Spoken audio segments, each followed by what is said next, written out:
Assalamualaikum warahmatullahi wabarakatuh. Alhamdulillah wa syukurillah wa nikmatillah, la haula wala quwata illa billah, amma ba'du. Anak-anakku yang Bapak cintai dan Bapak banggakan, puji syukur kita panjatkan kehadirat Allah Subhanahu wa taala, di mana pada kesempatan yang berbahagia ini terutama saya pribadi merasa bangga di mana kita bisa bertemu di pertemuan ini, walaupun secara tidak langsung kita bisa bertatap muka.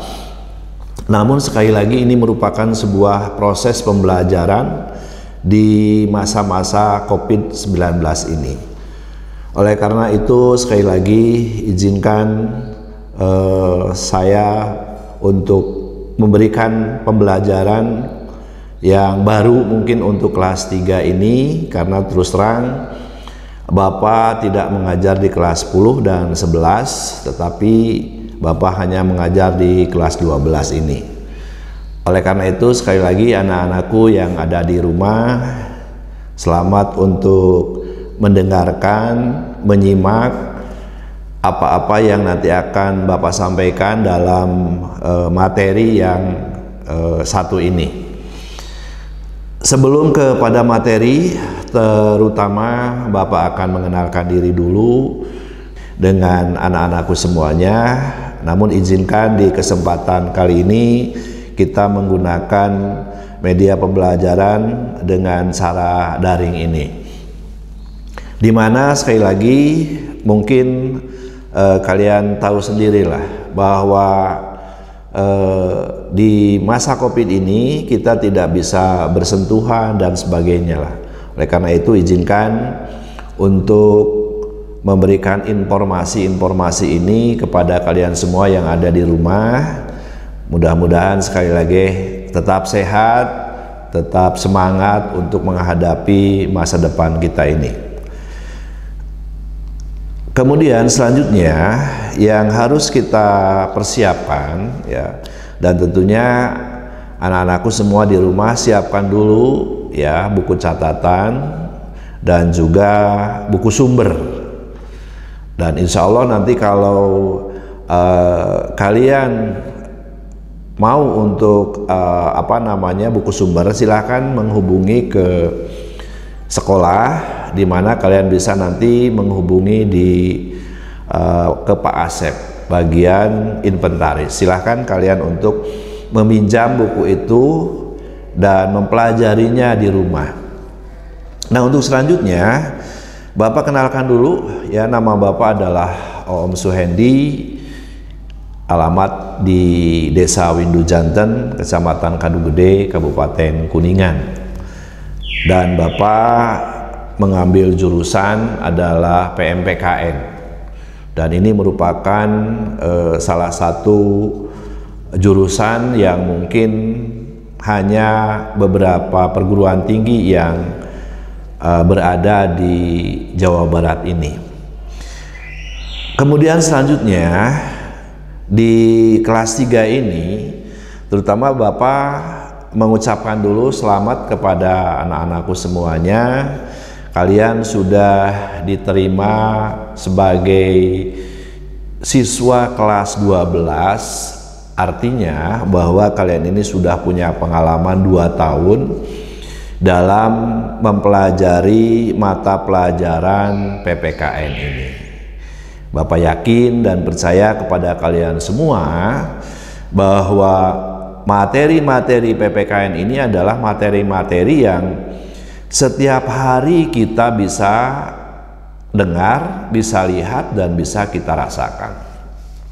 Nah, tentunya sekali lagi di pembelajaran yang sekarang kita akan jabarkan itu ada kaitannya juga dengan materi kelas 10 dan 11 yang sudah disampaikan oleh teman-teman Bapak yang mengajar di kelas 10-11 ini.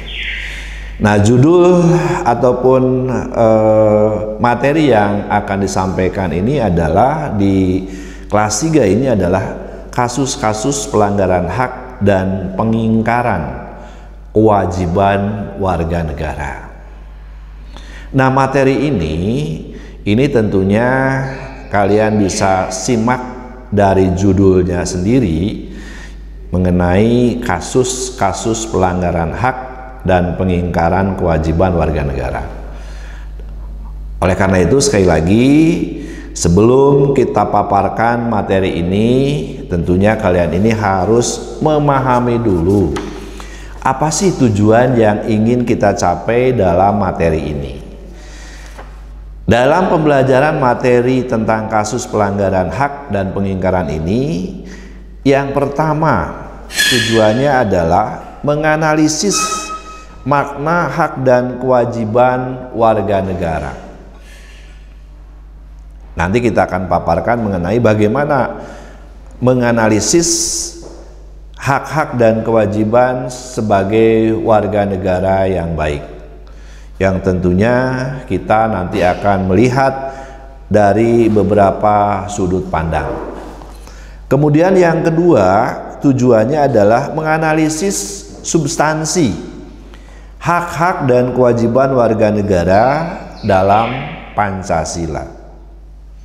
Apa substansi yang penting bagi warga negara di dalam pelaksanaan hak dan kewajibannya itu? Yang tentunya sekali lagi ada berbagai macam hal yang harus kita pahami dan harus kita ketahui. Oleh karena itu, sekali lagi kita mulai saja ya, anak-anakku semuanya di rumah. Kalian siapkan buku, siapkan pensil dan segalanya untuk belajar dengan Bapak di sekolah ini.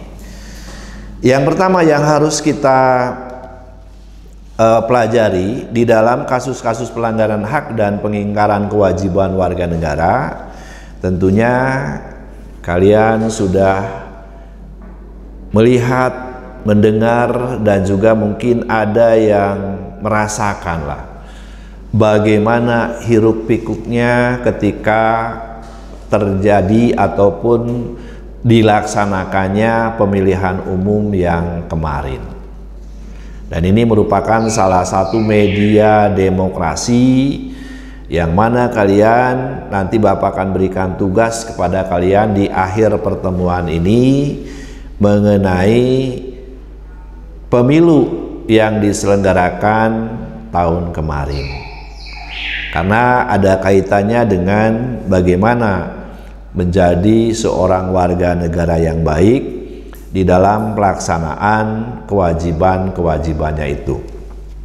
Nah, oleh karena itu sekali lagi Bapak akan langsung saja ke materi pokoknya, di mana sekali lagi untuk pemilihan umum yang jelas sekali lagi bahwa pemilu yang kemarin ini luar biasa.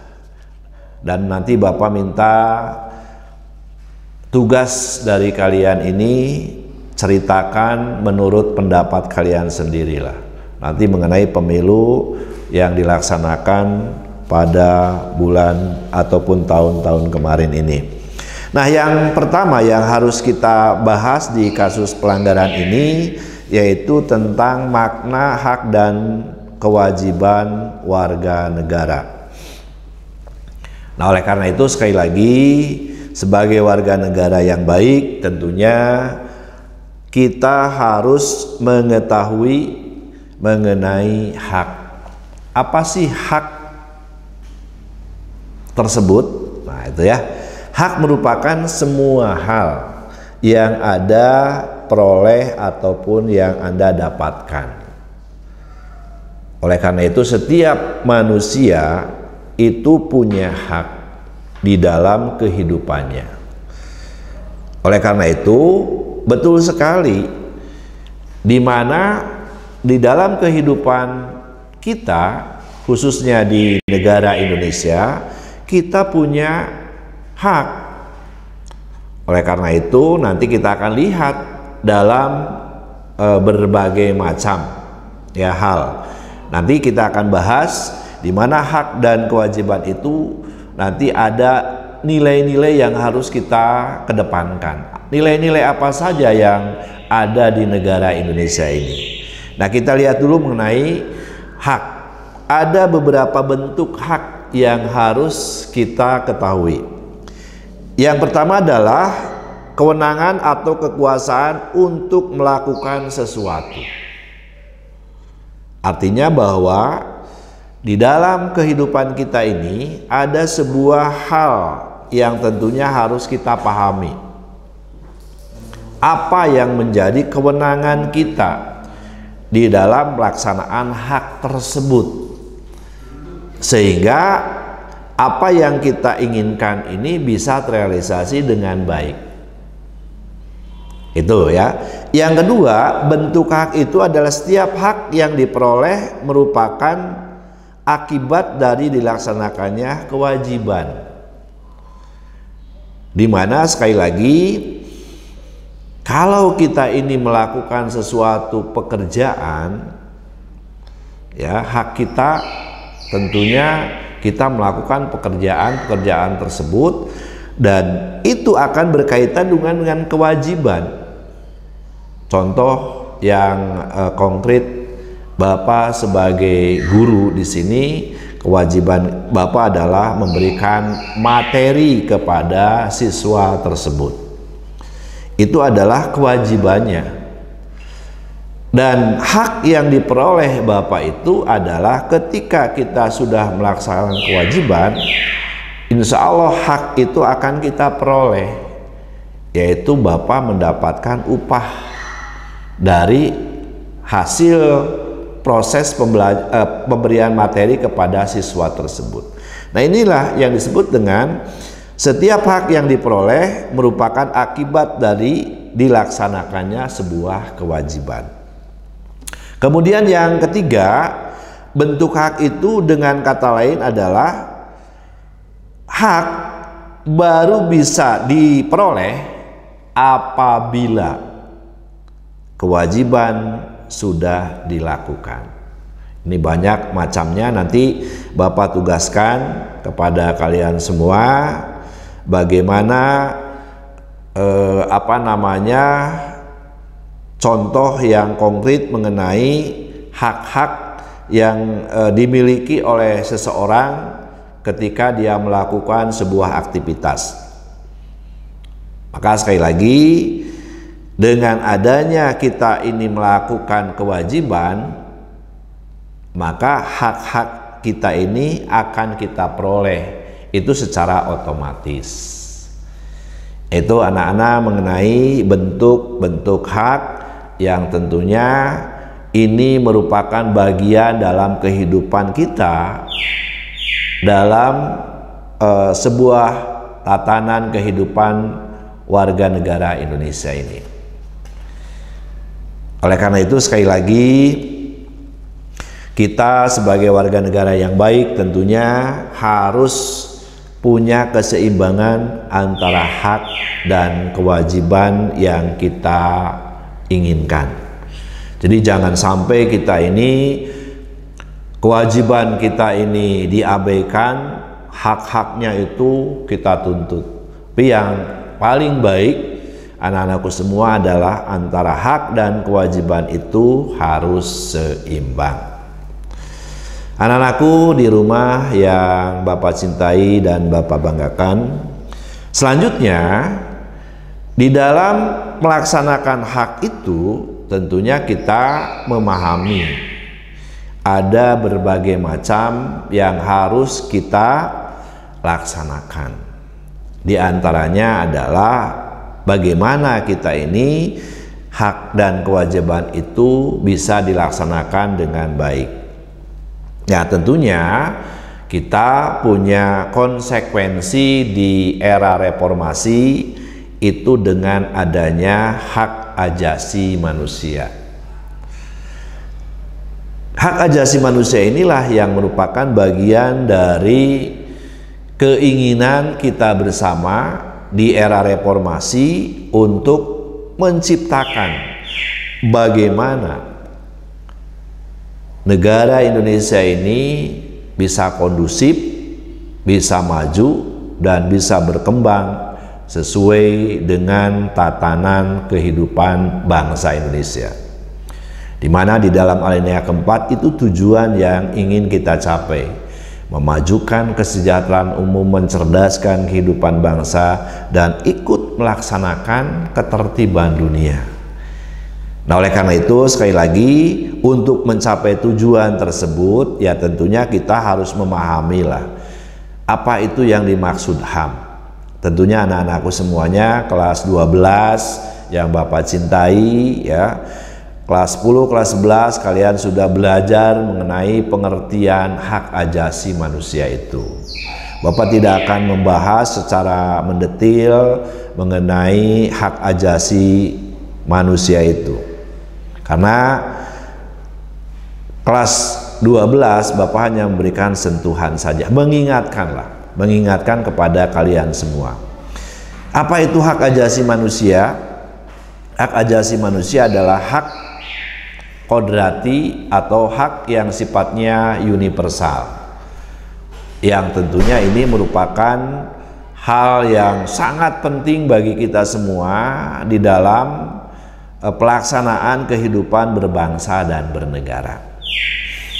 Oleh karena itu di dalam negara Indonesia dikodifikasikan di dalam sebuah nilai instrumen gitu ya, di mana di sana ada Undang-Undang Nomor 39 Tahun 98 tentang hak ajasi manusia. Nah, oleh karena itu sekali lagi, bagaimana pertanyaannya antara hak ajasi manusia dengan hak warga negara? Apakah sama atau berbeda gitu ya? Yang jelas antara hak ajasi manusia dengan hak warga negara ini tentunya tidak sama. Tadi dikatakan bahwa hak ajasi manusia itu berlaku universal, artinya berlaku bagi seluruh warga negara, bukan Indonesia saja, tetapi dunia mengakui bahwa hak ajasi manusia merupakan salah satu agenda di dalam menegakkan sebuah keadilan sosial. Makanya sekali lagi, kalau hak warga negara yaitu hak di mana hak ini hanya melekat pada manusia ataupun individu di sebuah negara tersebut. Jadi yang namanya hak warga negara itu adalah hak yang melekat pada diri individu yang berada di negara tersebut. Artinya bahwa ada bagian-bagian yang harus dipatuhi oleh setiap warga negara, dan itu tidak berlaku secara umum. Makanya kalau kita contohkan di dalam kehidupan sehari-hari, setiap manusia berhak untuk mengenyam pendidikan, mengenyam jabatan di sebuah apa saja. Namun sekali lagi ada koridor tertentu yang memisahkan antara hak ajasi manusia dengan hak warga negara itu. Jadi kalau hak warga negara ini dibatasi dengan adanya ketentuan-ketentuan tertentu. Contoh tadi Bapak katakan mengenai para pejabat kita ini tidak boleh ya seorang presiden ataupun seorang gubernur atau seorang bupati ini harus warga negara Indonesia. Tidak boleh orang asing pejabat di negara Indonesia. Itu contohnya. Sehingga anak-anakku semua di rumah bisa membedakan antara hak ajasi manusia dengan hak warga negara. Yang berikutnya mengenai hak asasi manusia tadi jelas ya bahwa hak warga negara itu dibatasi oleh status kewarganegaraan. Orang Amerika juga nggak bisa mencalonkan presiden di Indonesia, pun orang Indonesia tidak bisa mencalonkan di Amerika itu ya. Kemudian yang berikutnya ya, bahwa kewajiban-kewajiban sebagai warga negara ya, tentunya kita punya kewajiban ya, dimana tadi kita sudah menyinggung mengenai hak. Jadi hak kita ini ditentukan dengan aturan-aturan yang sudah dibakukan di dalam hukum yang kita bangun ini. Makanya sebelum melebar, tentunya kalian harus mereview dulu lah, melihat ke belakang bahwa nilai-nilai yang kita bangun di dalam pelaksanaan hak dan kewajiban itu, kita ingat ada 3 nilai ya yang harus kalian ketahui. Yang pertama adalah nilai dasar. Yang kedua adalah nilai instrumental. Dan yang ketiga adalah nilai praksis gitu ya. Nilai dasar adalah nilai-nilai yang tertuang di dalam Pancasila. Di mana di sana ada berbagai macam nilai ya, sehingga perlu untuk kita ketahui. Sebenarnya Bapak juga sangat setuju kalau P4 itu kita munculkan kembali. Mengapa Bapak menginginkan itu semua? Karena di sana ada beberapa nilai yang harus diketahui oleh kita semua. Pertanyaannya, apakah kita sudah melaksanakan nilai-nilai Pancasila atau belum? Nah, kalau nilai-nilainya itu sendiri tidak tahu, jelas kita ini akan kebingungan, apakah saya sudah melaksanakan atau belum gitu ya. Nah, oleh karena itu anak-anakku semuanya, di sana di dalam nilai-nilai dasar ini dulu ada 36 butir yang disebut dengan P4 ya, pedoman, penghayatan dan pengamalan Pancasila. Nah, itulah salah satu nilai dasar yang harus kita ketahui dalam rangka melaksanakan hak dan kewajiban sebagai warga negara yang baik. Contoh yang konkret di sana di Pancasila sila ke-1, ketuhanan yang Maha Esa. Di mana di dalam ketuhanan yang Maha Esa ini salah satu nilai yang terkandung nilai dasarnya adalah toleransi antar umat beragama. Artinya bahwa negara Indonesia adalah negara beragama, bukan negara agama yang diakui oleh pemerintah. Itu ada 5 agama yang merupakan bagian yang tidak terpisahkan. Nah, 5 negara inilah yang kita harus bangun dengan baik. Bagaimana hak dan kewajibannya itu kita bangun. Dan pemerintah memfasilitasi dan melindungi 5 agama ini di negara Indonesia ini. Maka dulu kita kenal adanya Tri Kerukunan. Masih ingat Tri Kerukunan anak-anak semua? Ya, mudah-mudahan ingat ya. Apa itu Tri Kerukunan? Nah, itu ya, Tri Kerukunan ya, 1 ya, kerukunan antar umat seagama. Artinya bahwa antara agama yang satu atau antara Islam dengan Islam, Kristen dengan Kristen, Hindu dengan Hindu dan sebagainya itu ya kita harus bersatu. Jadi jangan sampai kita saling menjelekan ataupun saling menyalahkan. Itu yang disebut dengan Tri Kerukunan yang ke-1, kerukunan antar umat seagama. Yang kedua adalah kerukunan antar umat beragama. Artinya bahwa antara Islam dengan Kristen, Kristen dengan Hindu, Hindu dengan Islam dan sebagainya itu kita harus saling membantu, saling menolong. Ya tentunya kita dalam arti bukan dalam ibadahnya, tetapi dalam kegiatan-kegiatan sosial itu silakan. Ya, itulah salah satu bentuk hak dan kewajiban kita sebagai warga negara yang baik. Yang ketiganya itu adalah kerukunan antar umat beragama dengan pemerintah. Artinya bahwa agama yang kita akui oleh pemerintah itu, pemerintah harus siap untuk melindungi, memfasilitasi, sehingga terjadilah satu kekuatan di negara Indonesia ini. Nah, itu yang disebut dengan nilai dasar, ya. Nilai instrumennya itu tertuang di dalam pasal 29.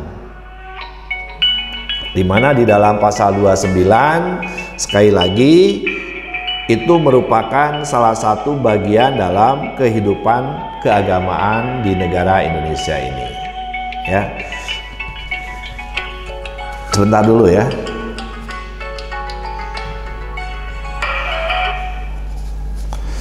Nah itu ya.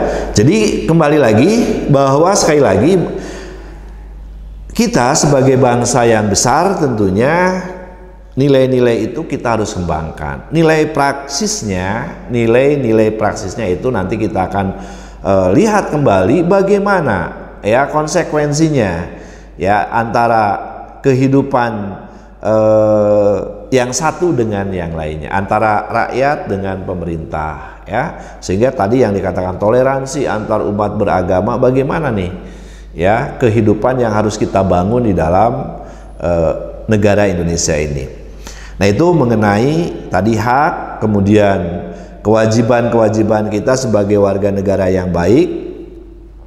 Ya tentunya kita harus mentaati berbagai macam aturan yang sudah ditentukan oleh pemerintah.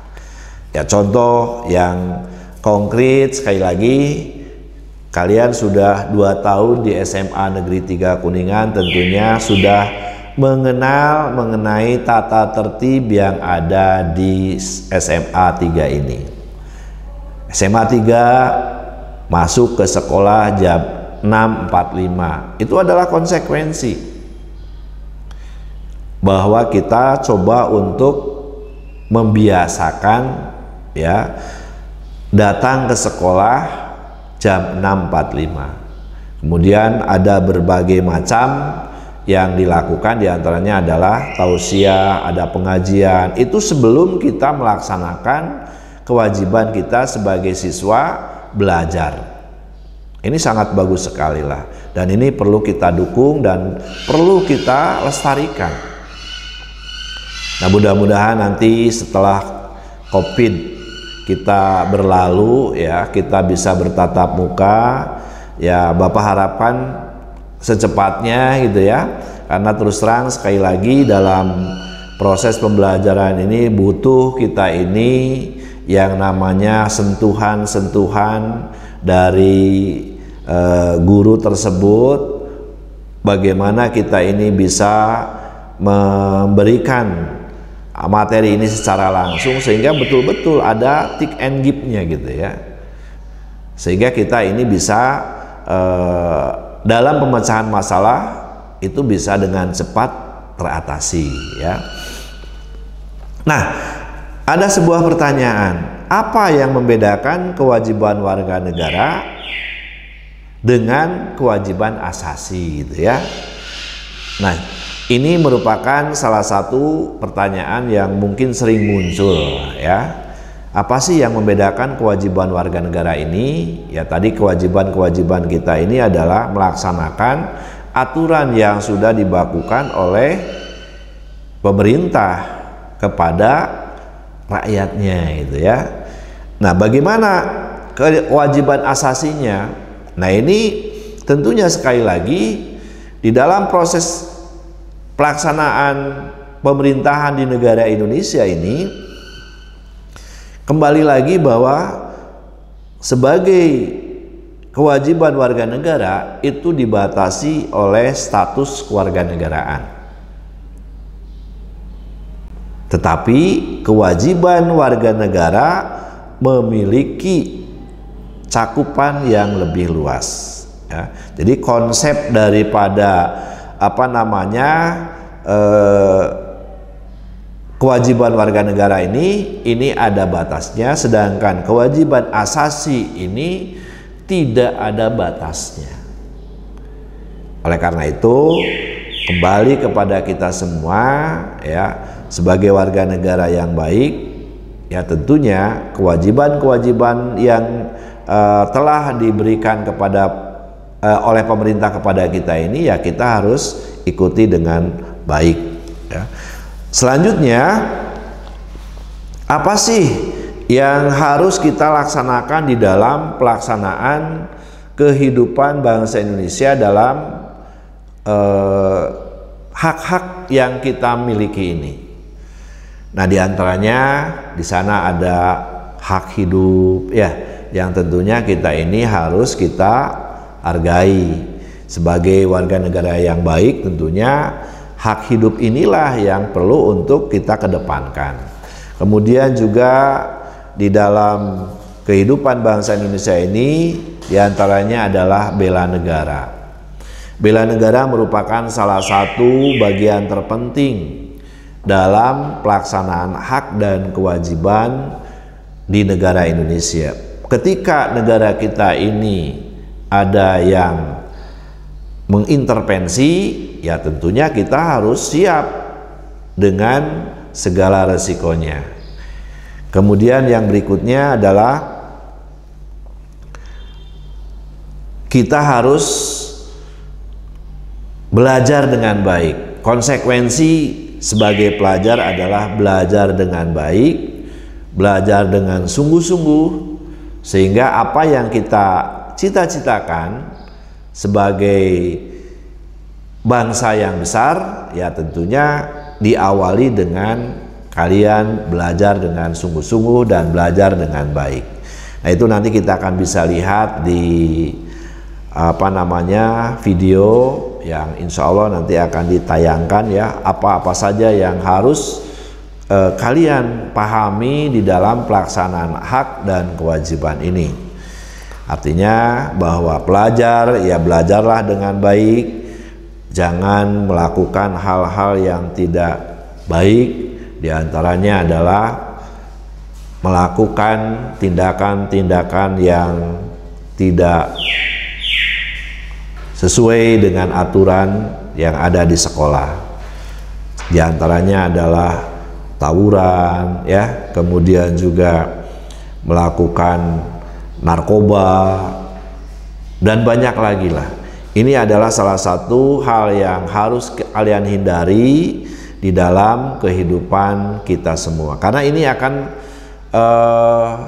menimbulkan hal-hal yang kurang baik di dalam perkembangan kalian semua.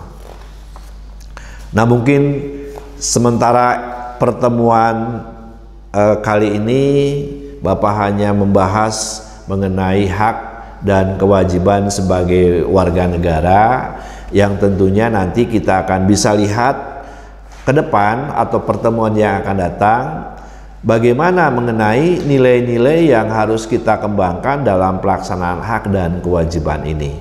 Karena terus terang sekali lagi bahwa kewajiban-kewajiban kita sebagai bangsa Indonesia ini banyak sekali yang tentunya harus kita pahami, kita simak, dan kita laksanakan. Itu saja, sekali lagi mudah-mudahan bisa dipahami oleh kalian semua. Dan tentunya di akhir materi ini Bapak akan memberikan tugas kepada kalian semua. Tugasnya tolong dicatat ya anak-anak semuanya. Yang pertama adalah tuliskan ya di dalam kertas folio bergaris. Bapak tidak ingin diketik, tetapi ingin ditulis yang dikandung maksud supaya Bapak melihat tulisan yang baik dari kalian semua. Tugasnya itu ya ditulis. Apa tugasnya? Tugasnya adalah coba Anda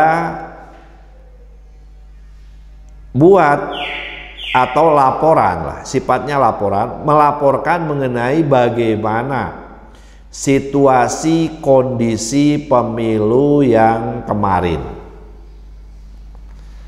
Ya, tentunya kalian bisa lihat di Google, di YouTube gitu ya.